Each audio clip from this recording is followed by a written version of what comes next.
The door to my luxurious beach house swung open, revealing two faces I hadn't seen in 12 years. Eleanor, my daughter, and Gregory, her husband, stood before me with forced smiles and eyes filled with a poorly disguised desperation. Their gazes swept quickly over the interior of my new home. The Italian leather furniture, the 70-inch television, the panoramic ocean view that stretched behind me like a living painting of freedom. "Mom," Eleanor murmured, her voice trembling, "we need to talk to you." For 12 long years, these two human beings had erased me from their lives, as if I had never existed. 12 years without a phone call, without a Christmas invitation, without ever meeting my own grandchildren. And now, after I had bought this multi-million-dollar house in cash, they appeared on my doorstep like ghosts from the past, returning only when they caught the scent of money. I watched them in silence, noting every detail of their worn-out appearance. Gregory tried to peek over my shoulder to see more of the interior of my seaside sanctuary. Eleanor wore a faded green dress that had seen better days, and her synthetic leather shoes showed cracks that spoke of financial hardship. Worry lines marked her forehead like furrows in dry earth, and her hands trembled slightly as she awaited my response.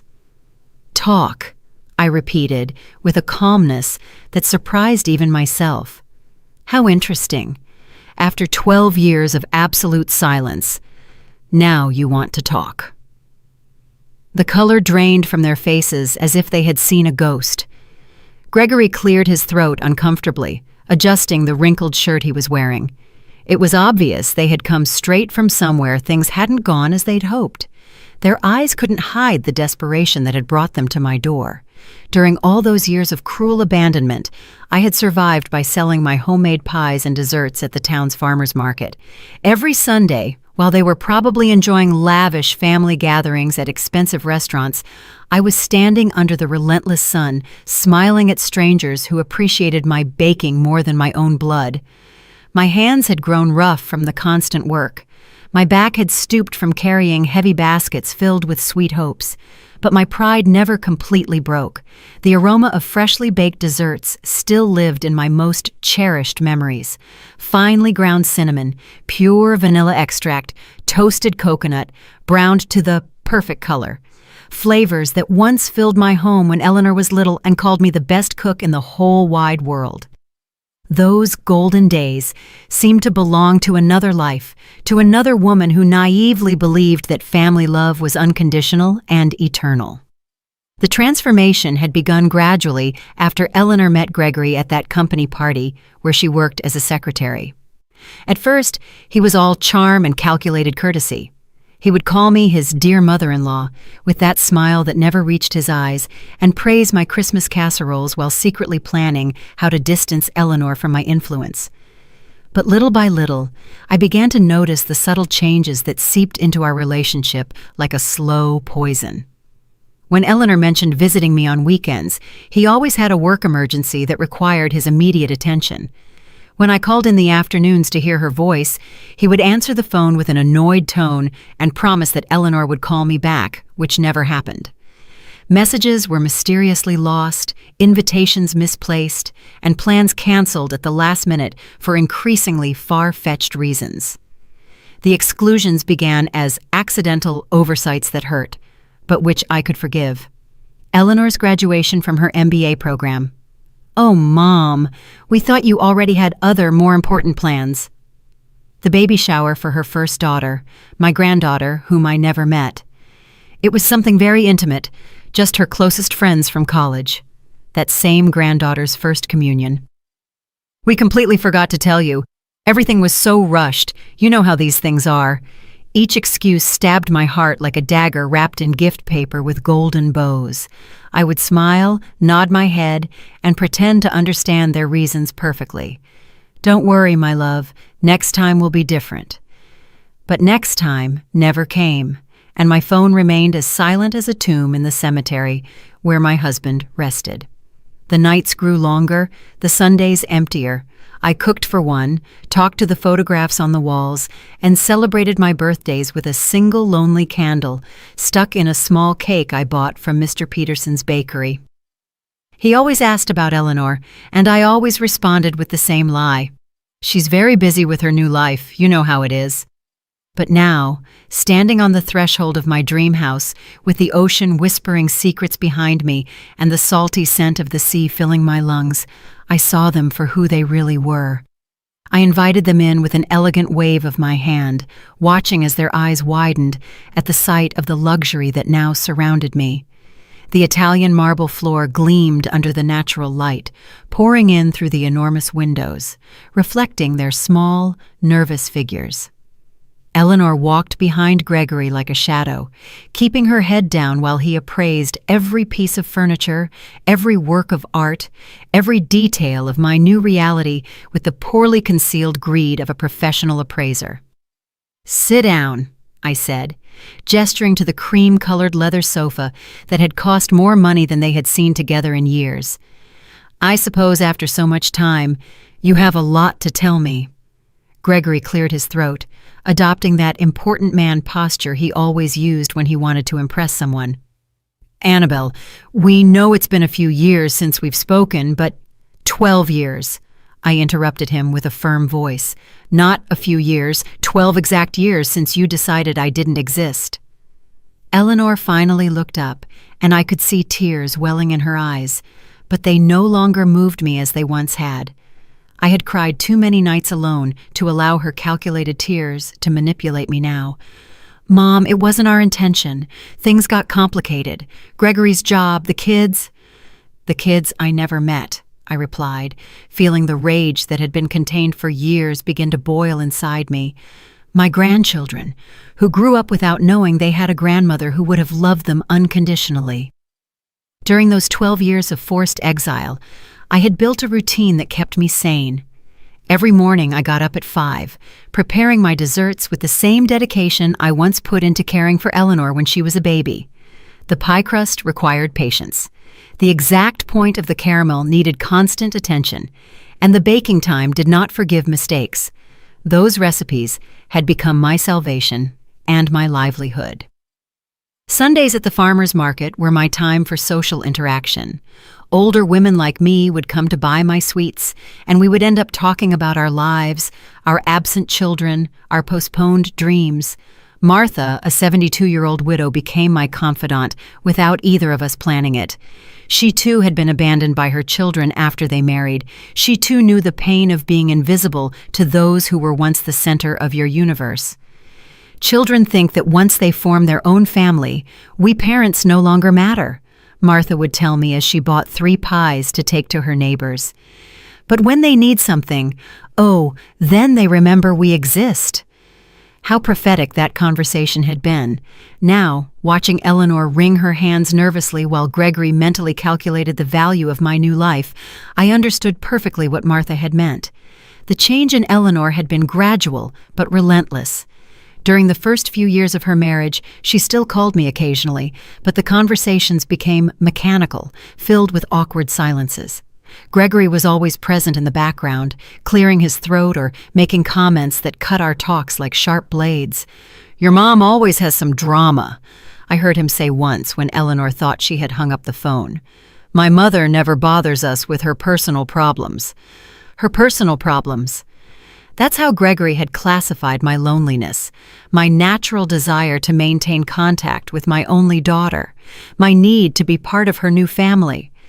Everything I felt and needed had been reduced to personal problems that disturbed their perfect married life. The family invitations began to arrive less frequently until they disappeared completely. First, it was Thanksgiving dinner. "This year will be something small, Mom. Just the 4 of us." Then Christmas. "The kids are sick. We'd better postpone it." Then the birthdays. Everything got complicated with Gregory's work. Each excuse was accompanied by empty promises about a next time that never came. Eleanor developed a special talent for making every rejection sound reasonable, every exclusion seem temporary, every abandonment feel as if it were for my own good. "We don't want you to feel obligated to come, Mom. You're old enough to rest and enjoy your peace and quiet." My peace and quiet, as if loneliness were a gift I had asked for.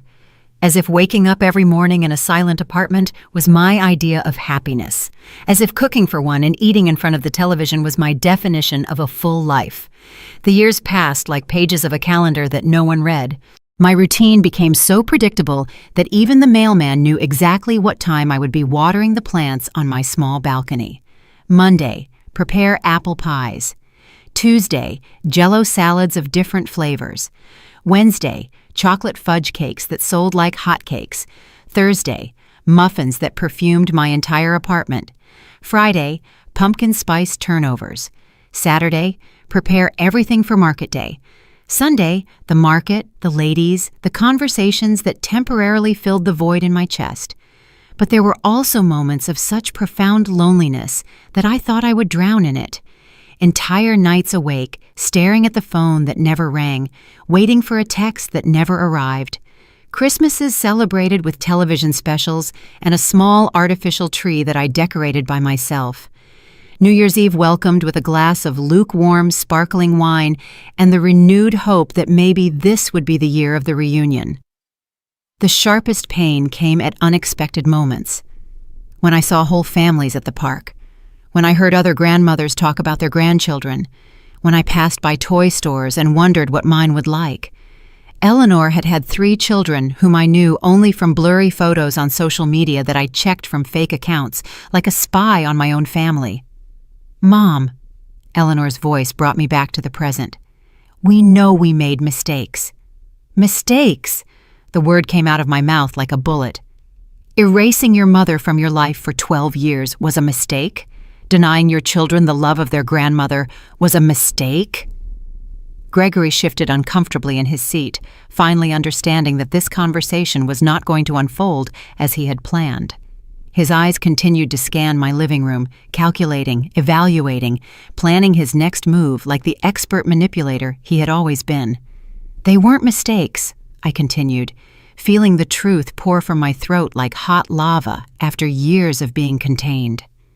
They were conscious, calculated, cruel decisions. You chose to erase me from your lives as if I were an old piece of furniture that was no longer useful to you. Eleanor began to sob, but her tears no longer had the power to disarm me as they once had. I had cried alone for too many nights, wondering what I had done wrong, how I had failed as a mother, why my unconditional love had not been enough to keep my family together. Mom, please, let us explain. Eleanor tried between sobs. Explain what? My voice rose without my being able to control it. Are you going to explain to me why I didn't know my granddaughter when she took her first steps? Why I wasn't there when my grandson lost his first tooth? Why I spent 12 Christmases cooking for no one while you built family memories without me? Gregory finally spoke, using that condescending tone he had perfected over the years. Annabelle, we understand that you feel hurt. But families sometimes need space to grow. It was nothing personal against you. The laugh that escaped my throat sounded so bitter that even I was surprised. Nothing personal, Gregory? You turned my daughter into a stranger. You planted poison in her heart against me. You decided that I had no place in the life you were building. I remembered with painful clarity the day Eleanor communicated her final decision to me.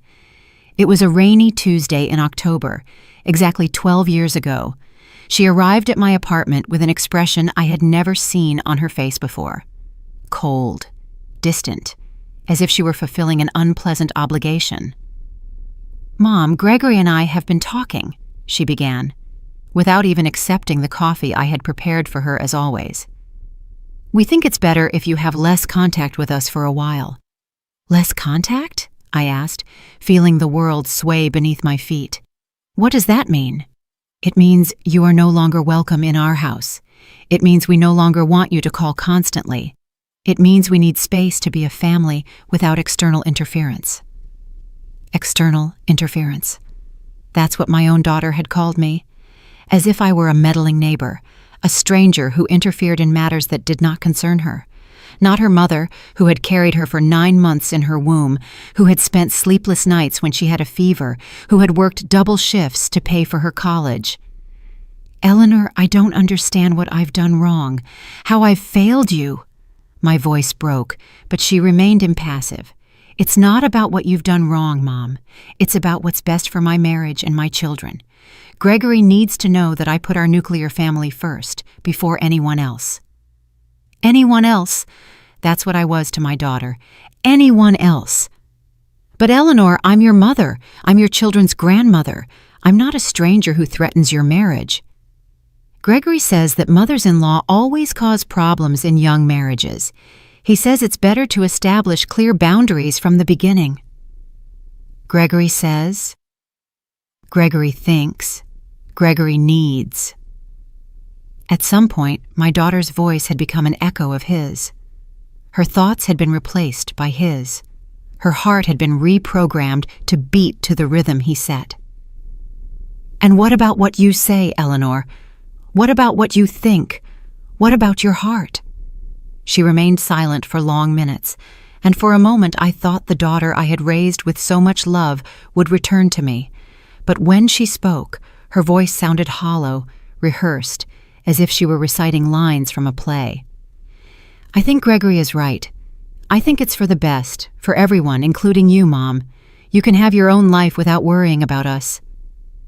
That was the last real conversation we had.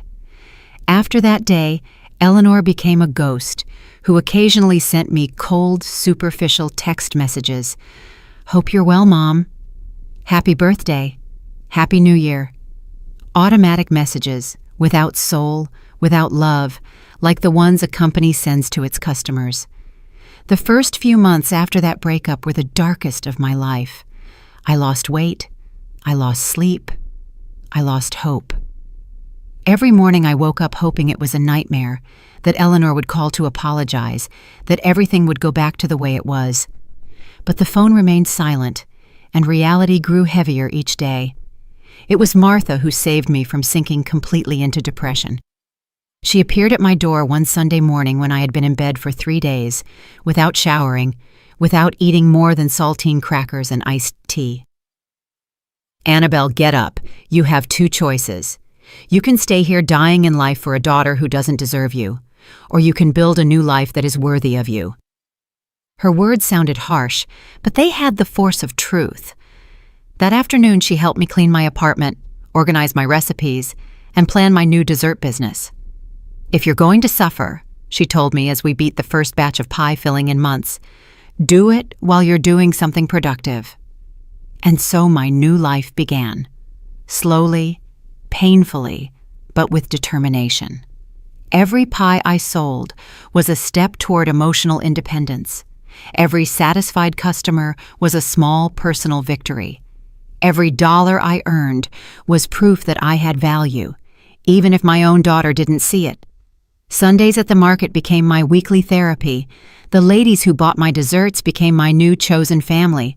We shared stories of ungrateful children, of marriages that divided families, of the loneliness of being a mother in a society that discards you when you are no longer useful.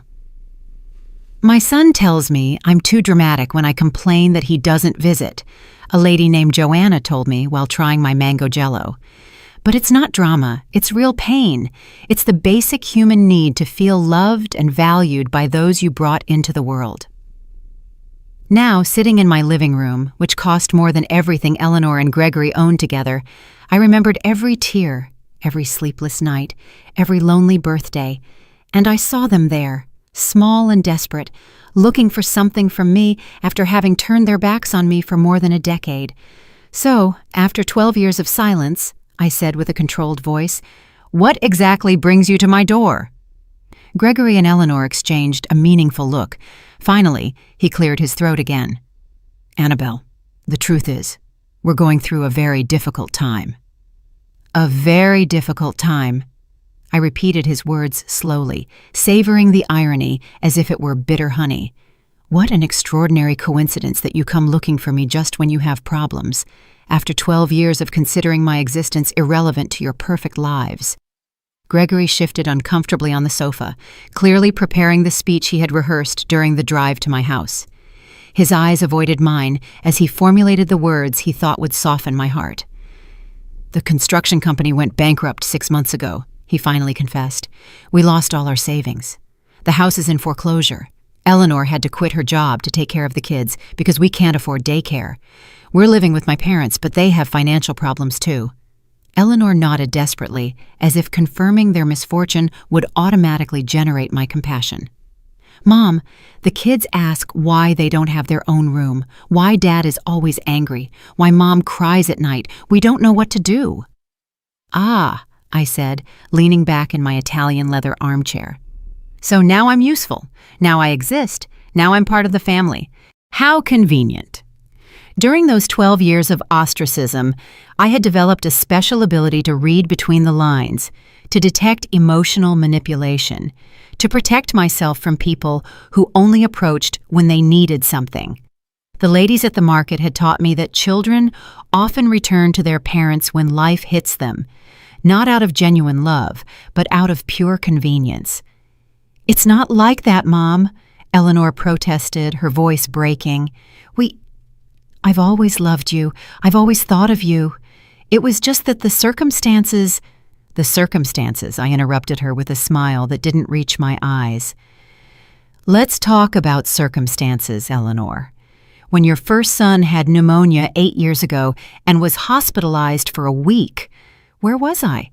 When your second son broke his arm playing soccer 5 years ago, did you call me? When your youngest daughter had problems at school last year, did you think to ask her grandmother for advice? Each question was an arrow aimed at the center of her guilt. Eleanor paled with each one because she knew the answer was the same.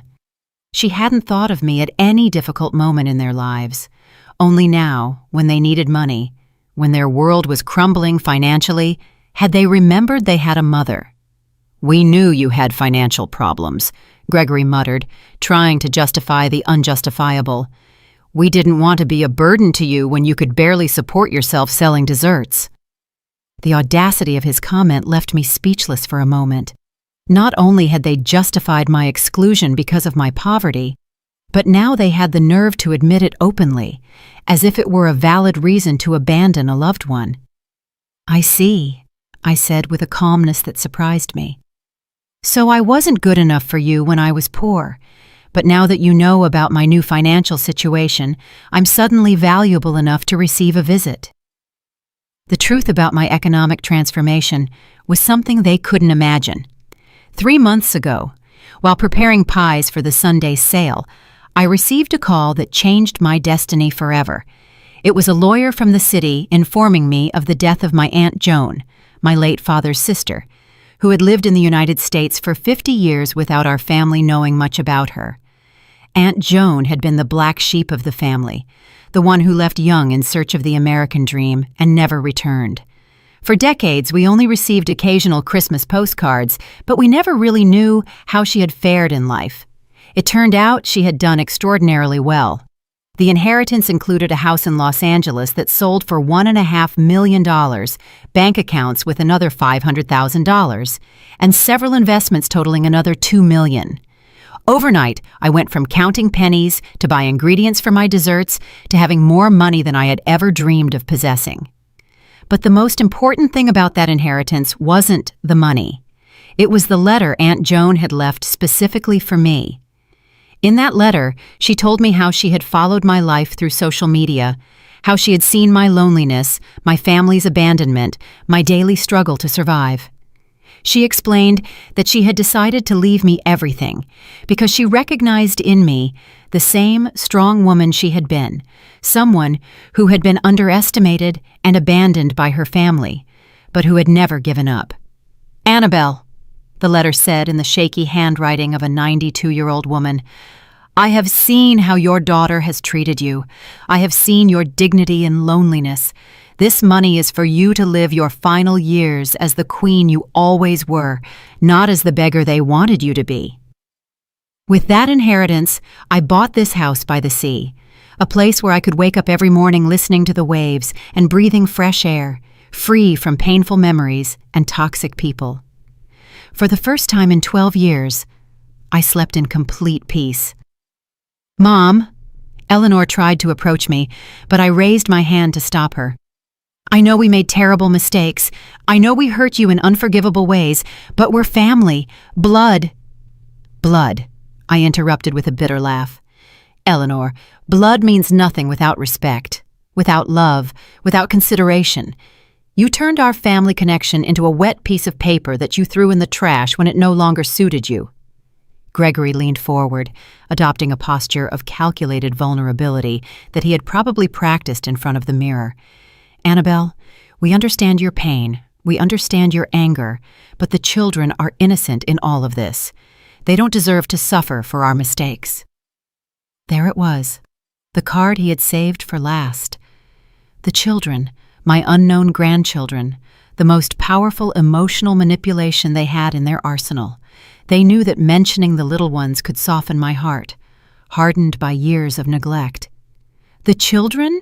I asked, feeling a mixture of pain and rage stir in my chest. The same children who grew up without knowing they had a grandmother who would have loved them unconditionally? The same children who were denied the love, wisdom, and care of their grandmother for all these years? Eleanor began to sob again, but this time her tears seemed genuine, heavy with the weight of real guilt. Mom, we didn't think about the long-term consequences. Gregory said it was better for the marriage, that mothers-in-law always caused problems. Gregory said, I repeated, looking directly at the man who had orchestrated the destruction of my relationship with my daughter. Gregory thought, Gregory decided. And where was your own voice, Eleanor? Where was your own heart?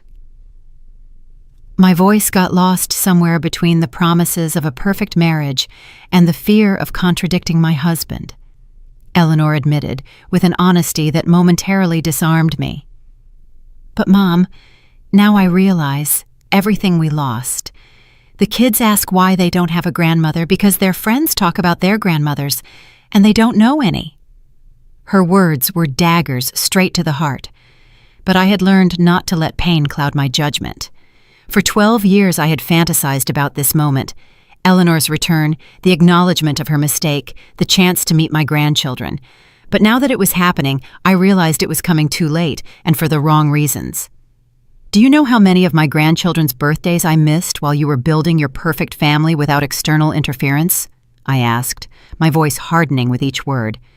Do you know how many nights I stayed awake imagining what their voices, their laughs, their personalities would be like? Do you know how many toys I bought and stored in a box, waiting for a day that never came? Gregory shifted nervously, clearly uncomfortable with the direction the conversation was taking.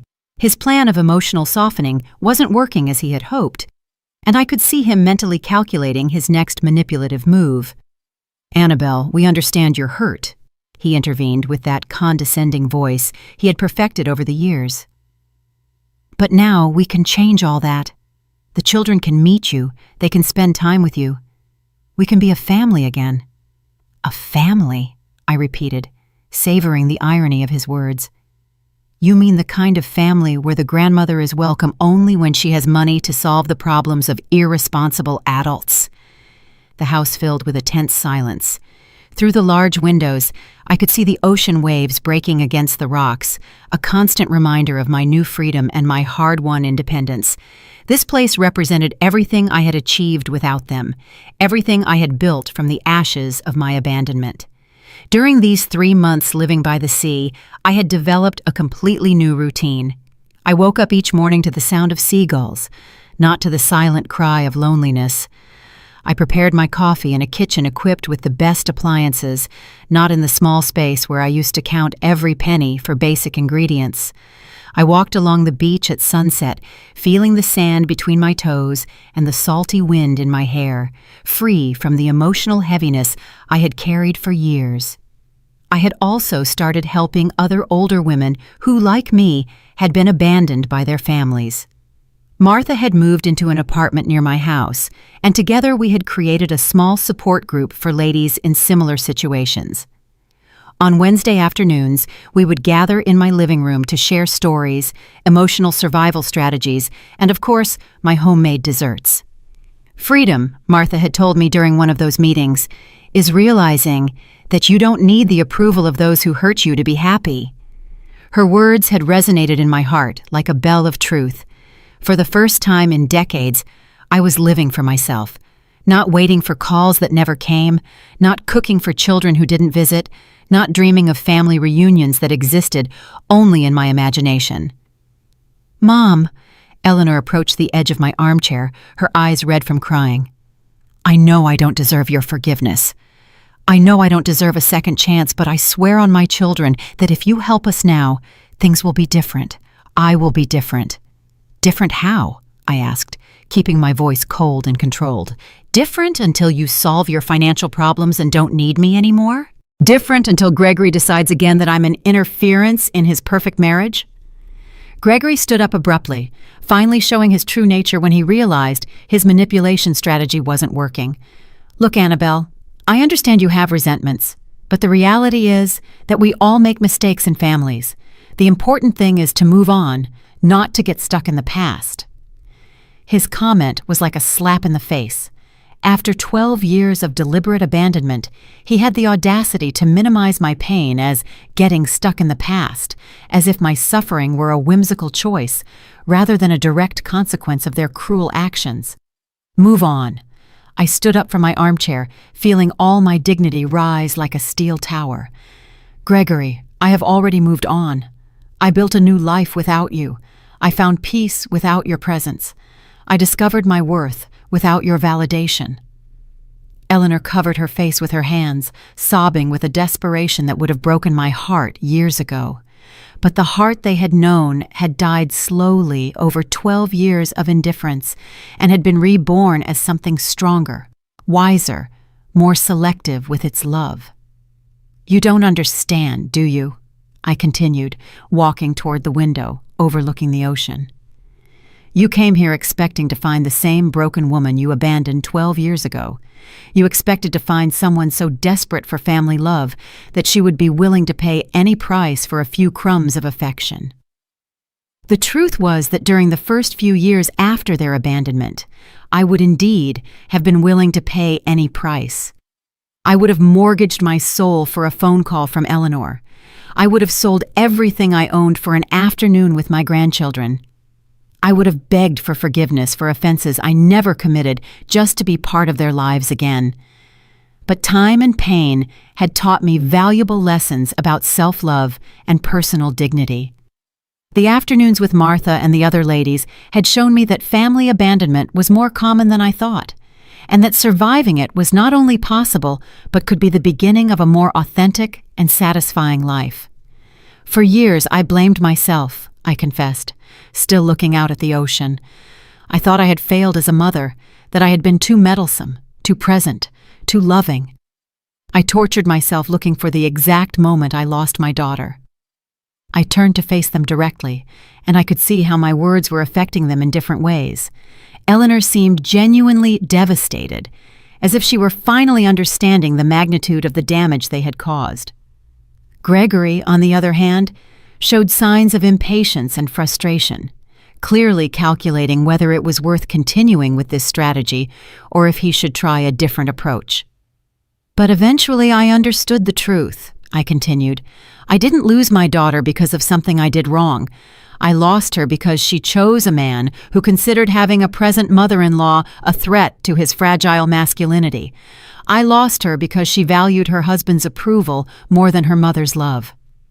Eleanor stood up, swaying as if my words were physical blows. "Mom, it's not like that. I never stopped loving you. I just got confused. Gregory made me believe it was for the best for everyone." "Gregory manipulated you," I corrected her, "but you allowed him to do it. You chose to believe his lies because they were more comfortable than defending your mother. You preferred the artificial peace of a controlling marriage over the discomfort of setting healthy boundaries with your husband." The silence that followed my words was deafening. I could hear the ticking of the wall clock, the distant sound of the waves, Eleanor's agitated breathing. Gregory had adopted that rigid posture he used when he felt cornered, preparing to counterattack or to retreat strategically. "So what do you want from us?" Gregory finally asked, abandoning any pretense of remorse or vulnerability. "Do you want us to grovel? Do you want to humiliate us as revenge for the past?" His question revealed exactly what I had expected. For him, it wasn't about repairing emotional damage or rebuilding family relationships. It was a transaction, a negotiation, where he expected to pay the minimum price necessary to obtain the maximum financial benefit. "I don't want your humiliation, Gregory," I replied with a serenity that surprised me. "What I want is something you probably can't give: genuine respect, unconditional love, and the acknowledgement that you spent 12 years treating me like I was garbage." Eleanor rose from the sofa with trembling movements, approaching me with her hands extended as if she wanted to touch me, but didn't dare. "Mom, I can give you that. I do recognize all the harm we did to you. I've spent these last few months awake at night, remembering every cruel moment, every call I didn't return, every invitation I never sent." "These last few months," I interrupted, noticing the specificity of her confession. "What happened exactly 3 months ago that made you remember you had an abandoned mother?" The color drained from her face, as if she had been caught in a lie. Gregory shot her a warning look, but it was too late. I had detected the inconsistency in her story of spontaneous repentance. We, Eleanor stammered, desperately searching for the right words. "You found out about my inheritance." I completed the sentence for her, feeling all the pieces of the puzzle fall perfectly into place. "Someone told you about my new house, about my new financial situation. That's why you're here. Not for love, not for genuine remorse, but because you discovered that the mother you abandoned now has money." Gregory tried to take control of the situation again, but his mask of vulnerability had cracked completely. "Annabelle, that's not true. Of course we heard about your good fortune, and we're glad to know you're well, but we came—" "Why did you come? Because you're broke," I interrupted with a coldness that cut like a blade. "You came because you desperately need money, and I am your last resort. You came because you calculated that 12 years of abandonment could be forgiven with a few well-acted tears and empty promises of reconciliation." The truth about how they had found out about my new situation had come to me the week before through Martha. Her niece worked at the bank where my inheritance transfer had been handled and had overheard conversations about the lady who sold pies and now had millions of dollars. Gossip travels fast in small towns, especially when it involves such dramatic economic transformations. "It was Mr. Peterson from the bakery who told half the town," Martha had explained during one of our coffee afternoons. "He says Eleanor and Gregory have been asking around about you, wanting to know if it's true you got rich overnight." That information had been like a vaccine against any romantic hope I might have harbored for a genuine reunion. When I saw them appear at my door, I already knew exactly why they were there and what they wanted from me. "Mom, yes, we found out about your inheritance," Eleanor finally admitted, tears streaming down her cheeks. "But that doesn't mean we're here just for the money. We're here because we realized we made the biggest mistake of our lives." "You realize now?" I asked, walking to the kitchen and pouring myself a glass of cool water. "You didn't realize during the 12 years I spent crying over your absence? You didn't realize when I spent 3 consecutive Christmases in the hospital with pneumonia because loneliness had weakened my immune system? You didn't realize when I had to sell my wedding jewelry to pay for medication?" Each revelation was a bomb that exploded in the tense silence of my living room. Eleanor knew nothing about my illnesses, my financial crises, the nights I had considered it would be easier to simply not wake up the next day.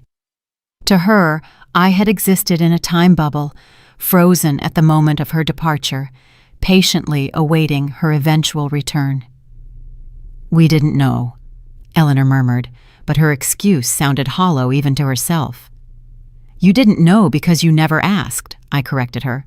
"For 12 years you could have picked up the phone just once to find out how your mother was. You could have sent a text message asking if I needed anything. You could have stopped by my apartment to check if I was still alive."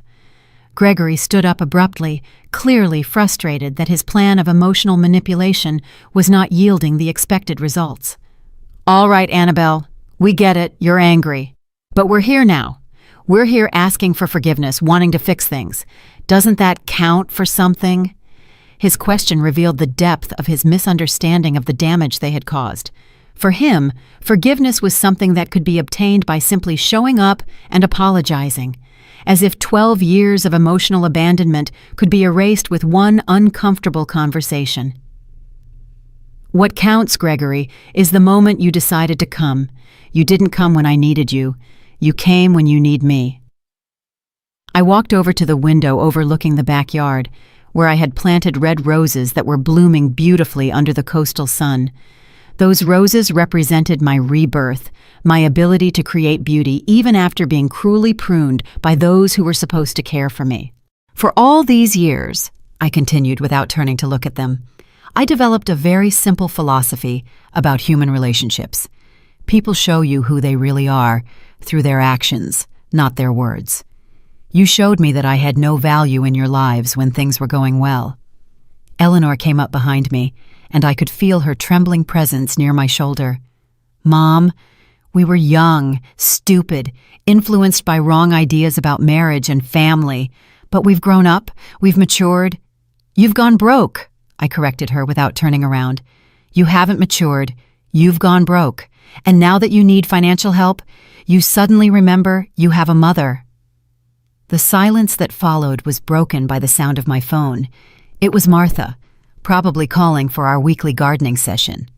I let it go to voicemail, but her call reminded me of something important. I had a full and satisfying life without them. I had genuine friendships, purpose, peace of mind. I didn't need validation from people who had treated me like a disposable object. Do you know what the most painful moment of all these years was? I asked, finally turning to face them. It wasn't when you stopped inviting me to celebrations. It wasn't when you stopped calling.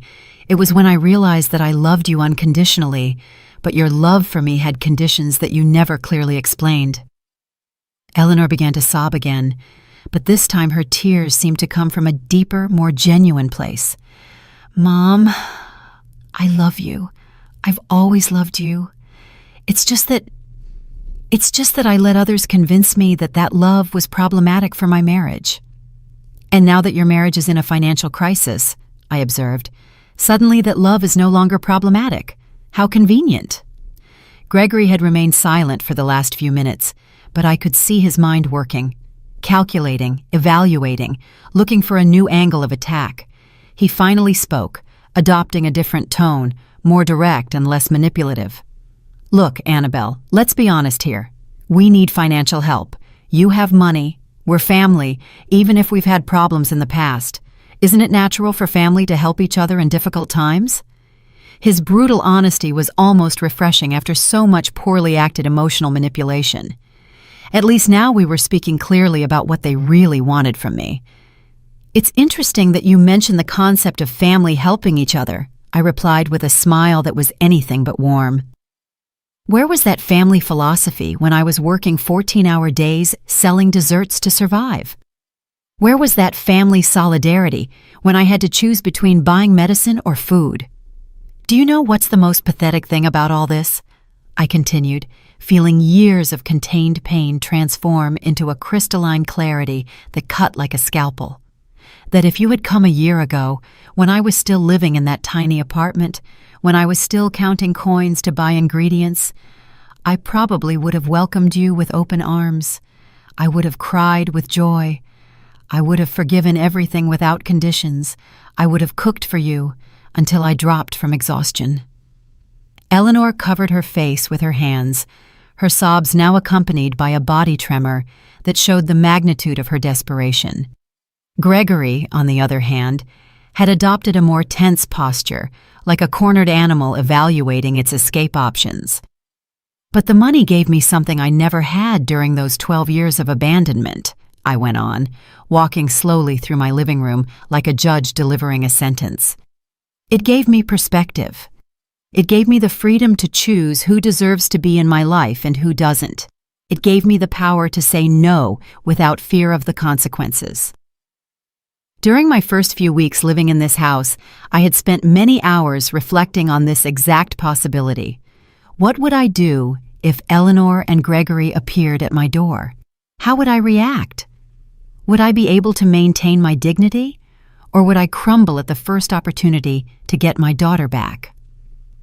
Martha had been my counselor during those deep reflections. "Money doesn't change who you are on the inside," she had told me as we drank tea on my new terrace. "But it does change how others see you and how you see yourself.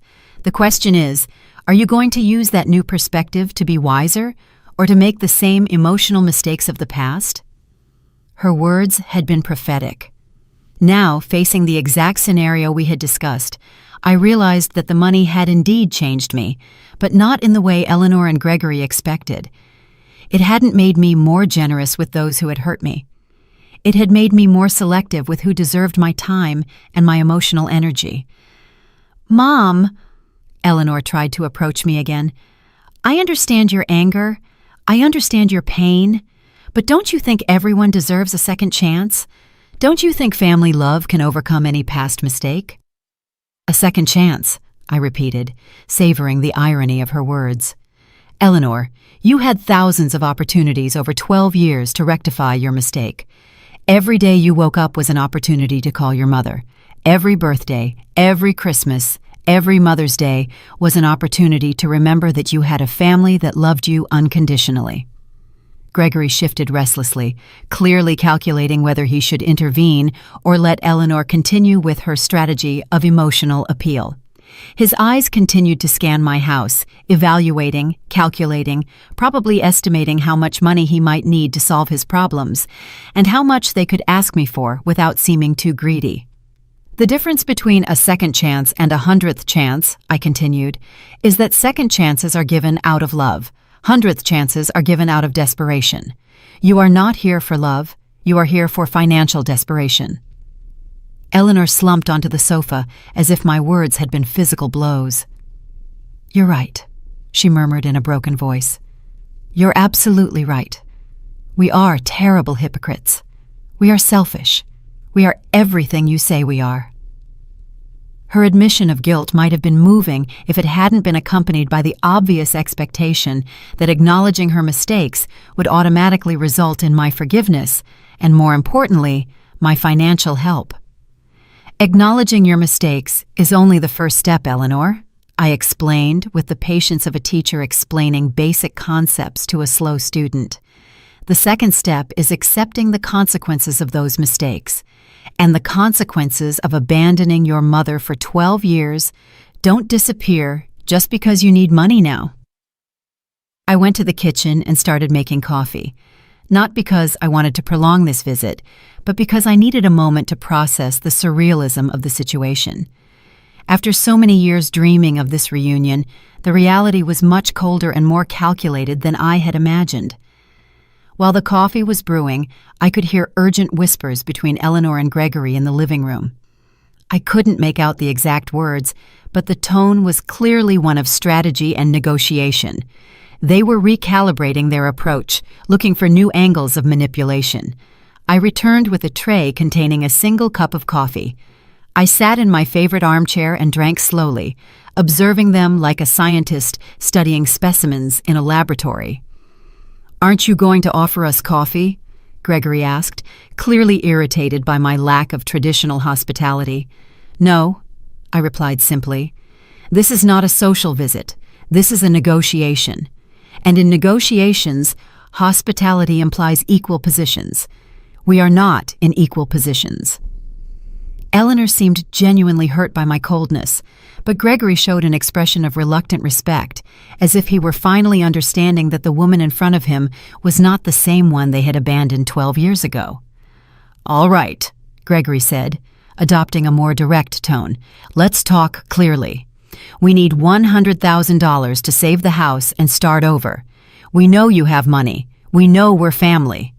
What do you need to hear to help us?" His question was so transactional, so devoid of genuine emotion, that it almost made me laugh. He had reduced 12 years of family abandonment to a simple business negotiation. What magic words did he need to say to access my money? "What I need to hear," I replied after a long sip of coffee, "is the truth about why you really excluded me from your lives. Not sugar-coated versions about youthful mistakes or external influences. The real truth." Eleanor and Gregory exchanged significant glances. It was clear they had prepared several versions of their story, but none had included the brutal honesty I was demanding. "The truth," Eleanor murmured, "is that Gregory convinced me that you were problematic for our marriage." "Problematic how?" I pressed, not allowing her to hide behind euphemisms. Gregory took the floor, probably realizing that Eleanor's victim strategy wasn't working. "I thought you were too present, too opinionated. I thought you interfered in our decisions as a couple." "Interfered how?" I continued to press, determined to extract the whole truth. "You always had suggestions on how to raise the kids, on how to handle money, on where to live." Gregory admitted with an honesty that probably cost him physically. "And Eleanor always listened to you. She always considered your opinion before mine." There it was, the naked truth. Gregory had seen my maternal influence as a threat to his total control over Eleanor. He couldn't tolerate the idea of his wife having a source of wisdom and support independent of him. "So you eliminated me because I represented an alternative voice in Eleanor's life," I summarized. "You eliminated me because my unconditional love for my daughter threatened your need to be her sole source of validation and direction." The silence confirmed my analysis. Eleanor finally lifted her head. Her eyes reddened, but with an expression of belated understanding. "Mom, now I understand that Gregory is wrong. I understand that I need your voice in my life. I understand that I made the biggest mistake of my existence by choosing to please him over honoring our relationship." Her words sounded genuine, but they came 12 years too late and in the wrong context. It was easy to recognize mistakes when the consequences of those mistakes were destroying you financially. "You understand now that you need my voice in your life." I repeated her words slowly. "But you specifically need my voice to say yes to a loan of $100,000. Eleanor flinched at the surgical precision of my observation. Gregory, on the contrary, seemed irritated by my refusal to accept the narrative of repentance they had so carefully constructed. "Annabelle, enough with the psychological games," he finally exploded, showing his true personality for the first time that afternoon. "We get it, you're angry. We get it, we made mistakes. But we're here now, asking for help, willing to make amends. What more do you want?"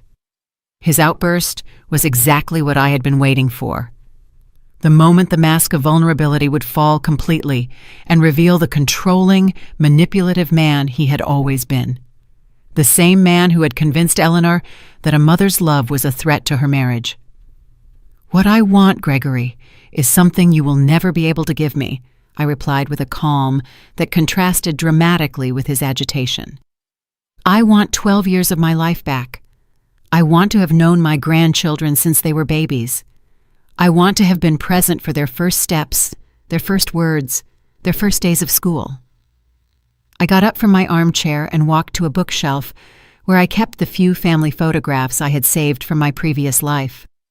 I took one in particular, Eleanor, at 5 years old, smiling with no front teeth, hugging my leg with pure adoration in her eyes.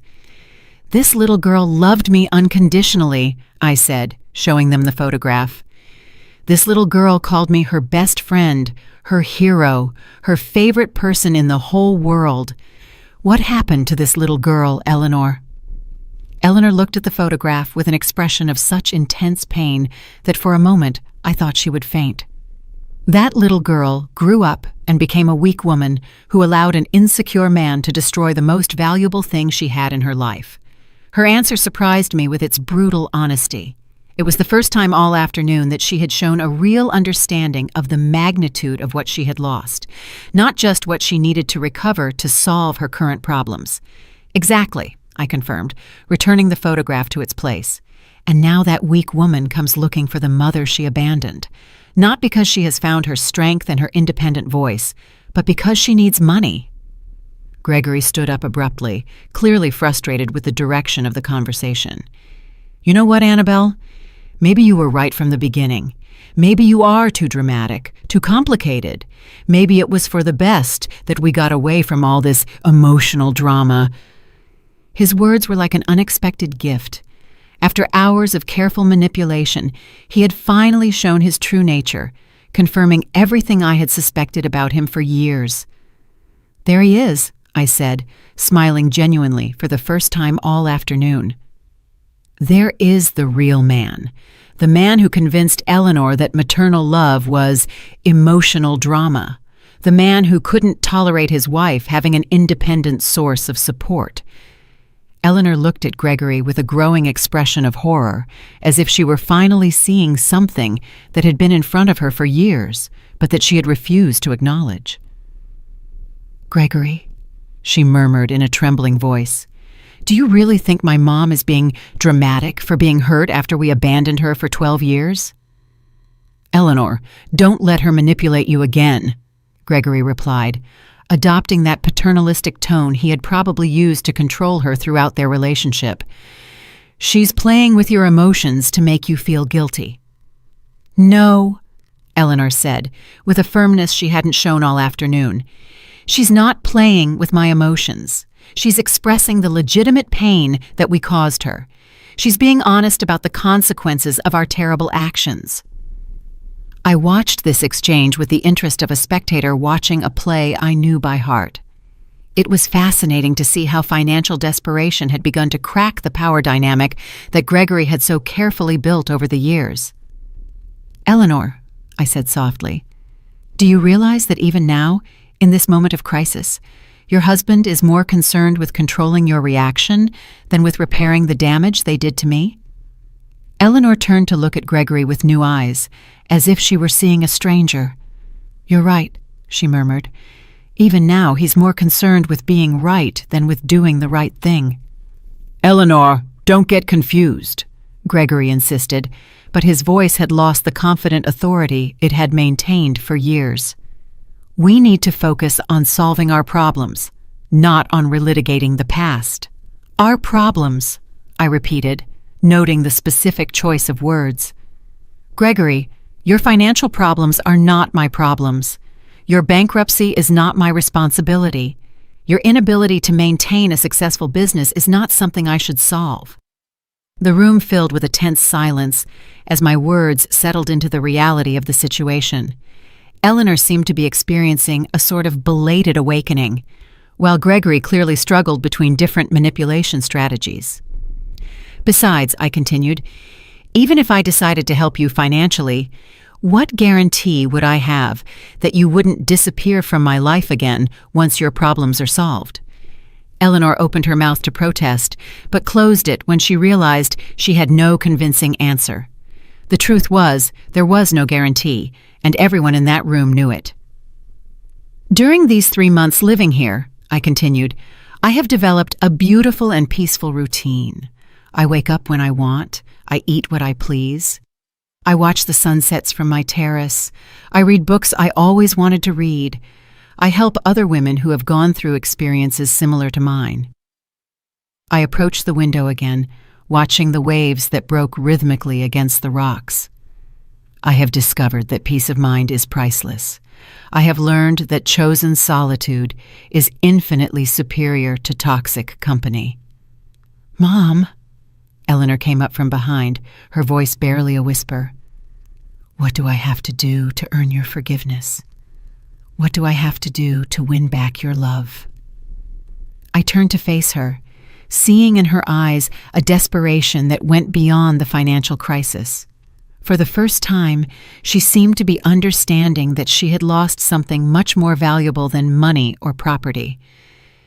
"Eleanor," I said with a deep sadness I hadn't expected to feel, "my forgiveness is not for sale, and my love was never lost.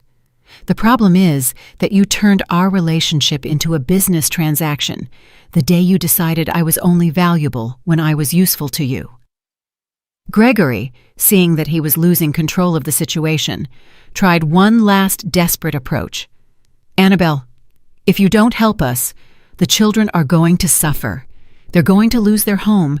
They're going to have to change schools. They're going to live in poverty. Can you really sleep peacefully knowing that your own grandchildren are suffering?" His final appeal was the card he had saved for the last moment, guilt related to the well-being of the children. It was a calculated strategy to touch the most sensitive nerve of any grandmother. Gregory, I replied with a serenity that surprised me. The children are going to suffer because of the irresponsible decisions of their parents, not because of my refusal to rescue them from the consequences of those decisions. You created this crisis, didn't you? Not me. Eleanor began to cry again, but this time her tears seemed to come from a deeper understanding of what she had truly lost over all these years. The children are going to suffer, I continued, feeling each word hang in the air like a final sentence. But they are going to suffer the consequences of having parents who prioritized pride over family love, who chose control over connection, who considered money more important than relationships. Eleanor completely collapsed onto the sofa, sobbing with an intensity that would have broken my heart years ago. But the heart that beat in my chest now had been forged in the fire of 12 years of abandonment and had emerged stronger, wiser, more selective. "Mom," she whispered through her tears, "what can I do? Tell me, what can I do to fix this?" "Eleanor," I replied with a deep but serene sadness, "some things in life can't be fixed. Some decisions have permanent consequences. You decided that I wasn't valuable enough to keep in your lives when everything was going well. You can't expect me to now consider you valuable enough to rescue you when everything is going wrong." Gregory stood up with brusque movements, his frustration finally overflowing into pure anger. "You know what, Annabelle? You're right. You were a mistake from the beginning. You were a constant interference in our marriage. Eleanor is better off without your drama, without your constant need for attention, without your emotional manipulation." His words were like a final gift of clarity. After hours of masks and manipulation, he had finally shown his true essence. A man so insecure that he needed to isolate his wife from all sources of love and support to feel powerful. "Thank you, Gregory," I said with a genuine smile. "Thank you for confirming exactly who you are and why I made the right decision by not helping you." Eleanor looked at her husband with an expression of horror and belated understanding. "Gregory, did you really just call my mother's legitimate pain drama? Did you really just confirm that you manipulated me to push her away?" "Eleanor, don't let her confuse you with her mind games," Gregory insisted, but his voice had lost all authority. "We need that money. We need to save our family." "Our family," I repeated, walking toward the front door, "was destroyed 12 years ago when you decided that a loving mother-in-law was more dangerous than emotional bankruptcy. Now you are reaping what you sowed." Eleanor stood up, staggering, following me to the door with uncertain steps. "Mom, please, I swear if you help us now, everything will be different. I will be different. I will set boundaries with Gregory. I will defend our relationship." "Eleanor," I said, placing my hand on the doorknob, "you are promising to be different under extreme financial pressure. You are promising changes you haven't managed to make in 12 years of marriage. Why should I believe that this crisis will magically turn you into better people?" Gregory approached, adopting a more aggressive stance.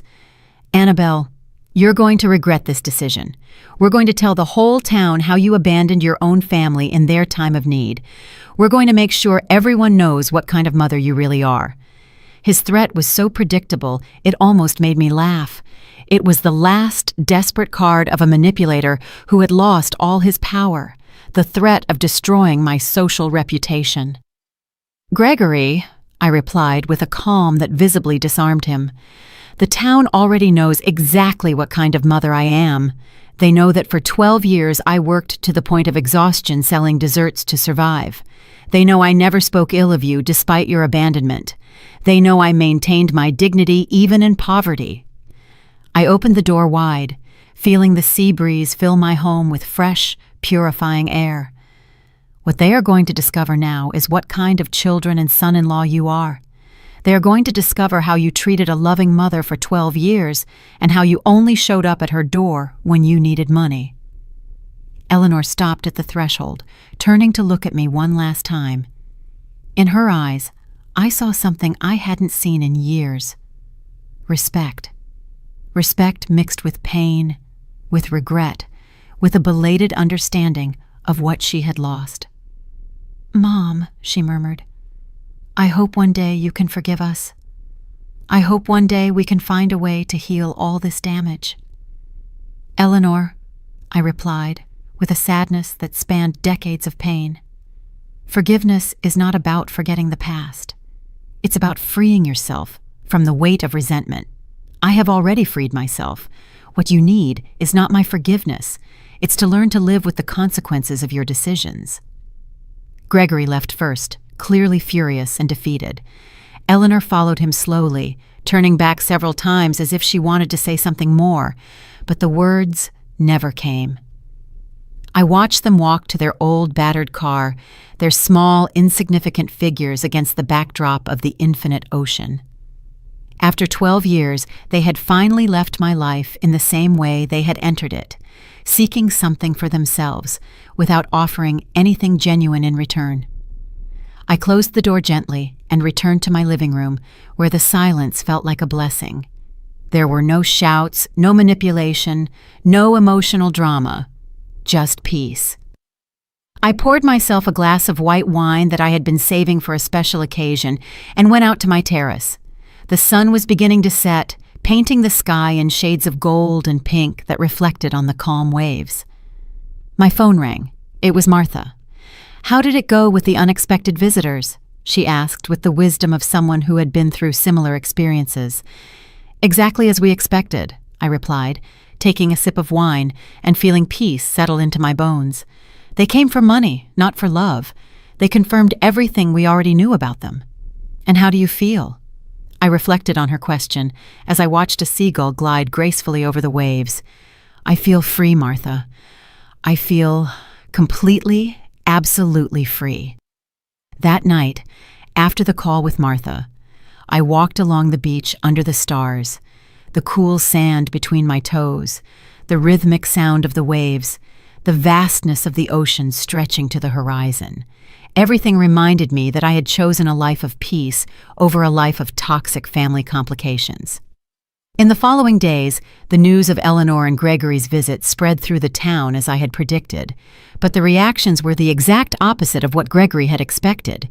The ladies at the market expressed their support, many sharing similar stories of children who only appeared when they needed money. "You did the right thing, Annabelle," Mr. Peterson from the bakery told me when I went to buy bread a week later. "A mother who respects herself teaches her children to respect her, too." 2 months later, I received a text message from Eleanor. It was simple, without manipulation, without requests.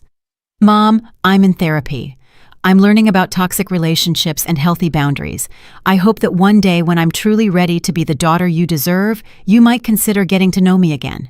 I love you." I didn't reply immediately. Instead, I saved the message and continued with my new life. My mornings of gardening, my afternoons helping other older women, my evenings in contemplative solitude. Maybe one day, Eleanor would truly find her independent voice. Maybe one day she would learn to set healthy boundaries with Gregory. Maybe one day we could build a relationship based on mutual respect instead of desperate need. But until that day, if it ever came, I would continue to live my full and dignified life, surrounded by the infinite ocean, which reminded me daily that some currents are too strong to be changed, and that wisdom lies in learning to navigate calmer waters. The money had given me many things, but the most valuable was not the house or the luxuries. It was the ability to choose who deserved my time, my energy, and my love, and I had chosen wisely. If you enjoyed my story, you can support me by sending a super thanks so I can write more stories like this. Thanks a lot in advance. What about you? What would you do in this person's shoes? I'd really love to hear your thoughts, so drop them in the comments. I'm always curious to know what you think. Oh, and let me know where you've heard this story. If you want to hear more life stories like this, like the video and subscribe to my channel. There are many more waiting for you. Big hugs and see you next time.